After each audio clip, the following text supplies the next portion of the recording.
is empirical evidence, isn't there, that there was a massive explosion of hockey in the hours, days, weeks, months, years after what happened in Lake Placid? There's no question about it. Absolutely no question about it. Billy Guerin will tell you that himself.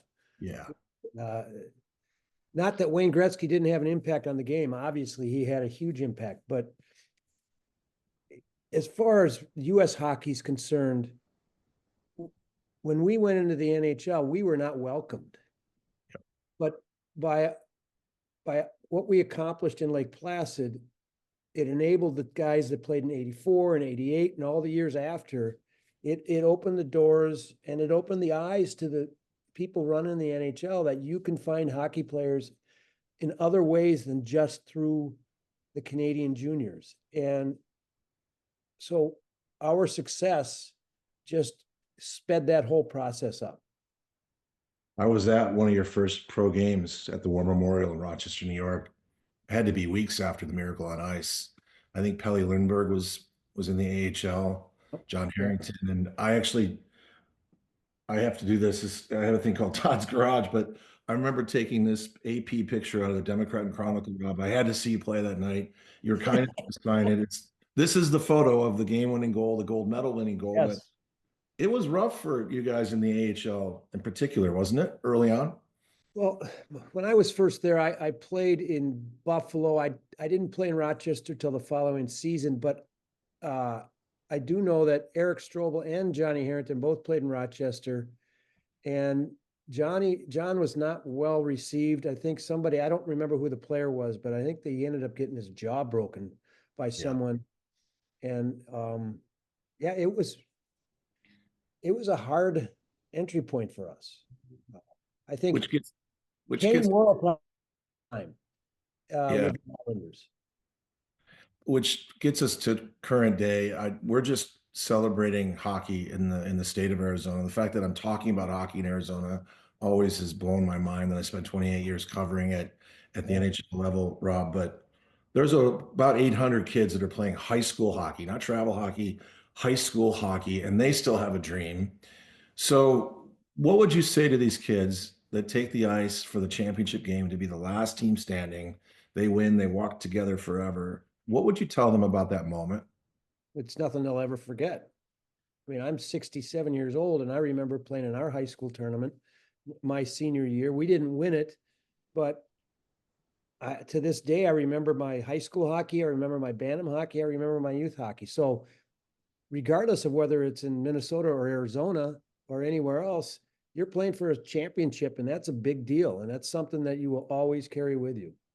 I love a quote that I saw from you. I don't know how many years ago, but they were flashing back to Mounds View and that epic loss back in 1976. You guys are undefeated. Yep. And you said, you know what, you have to enjoy the process, but it's impossible to impart that on an 18-year-old brain, isn't it? I'm trying to when I'm coaching a high school team now. It's it's an important aspect that kids need to, I don't want to say accept, but it's an aspect that they need to embrace, Mhm. whether it's when they're 18 or 20. And it's not just about sports. It's about everything you do in life. And everybody is in this era of immediate gratification. A lot of people who watch sports are unaware of just how much work those athletes have put in to reach that point. And you just have to embrace the process. And if you don't, someone who does will pass you by because it's not a job to them, it's a passion.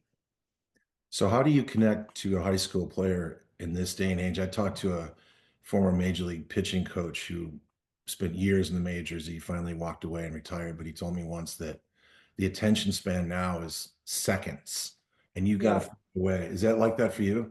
it's the attention span is much shorter. I have a handful of assistant coaches who are all 35 years old. So that's, they help. Um, I don't say a lot. So when I do say something, I like to think it has an impact. We do have to repeat ourselves a lot. Um, but the kids that truly want to play the game at a higher level, will find a way not to make the same mistake more than twice. Wow. And that's what we try to teach them.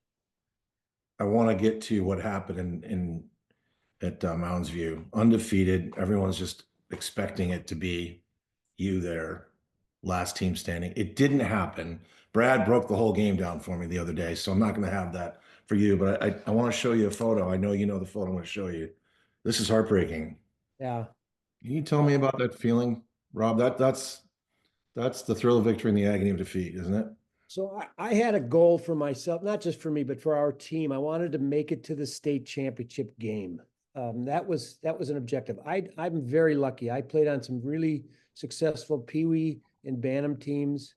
We won our state tournaments. Back in those days, Minnesota went to the national tournaments. We came in second in Pee Wees. We won it in Bantams. So I've been on some successful teams, and a lot of those kids were with me my senior year at Mounds View. And so that game, in that time, they didn't seed teams for the tournament. They do now here in Minnesota. They seed the teams. So we ended up playing Richfield, whose top player was a gentleman named Steve Kristoff, who played with me at Minnesota and obviously on the Olympic team and had a very good NHL career. And then the other top two teams, Grand Rapids played Bloomington Kennedy in the other bracket. So we played Richfield. We outshot them 21-2 in the first period, and it was 1-1. We ended up losing 4-3, and wouldn't you know, Kristoff got 2 goals and 2 assists, and to this day, he never lets me forget it.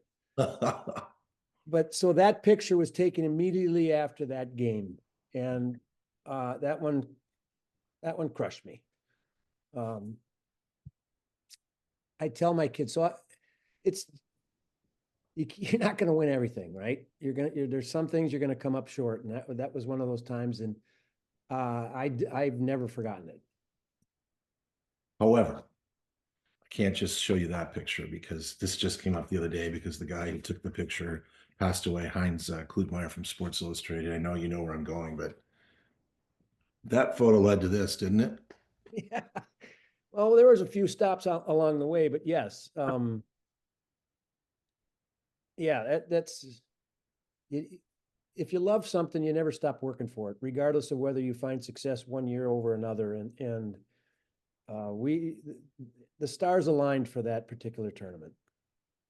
I still think this is the greatest Sports Illustrated cover. There are no words on it. It's the only one that doesn't have a slug on it. But I was looking at it today, and Rob, I hope you'll appreciate this. I broke down the tape. So are you in the shot because you're on the ice at the 11-second mark after Mike Ramsey upends Zinatulia Bilyaletdinov, who was the Coyotes assistant coach.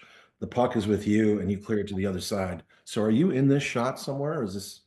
I am out of that picture. As you look at that photo, I am to the left.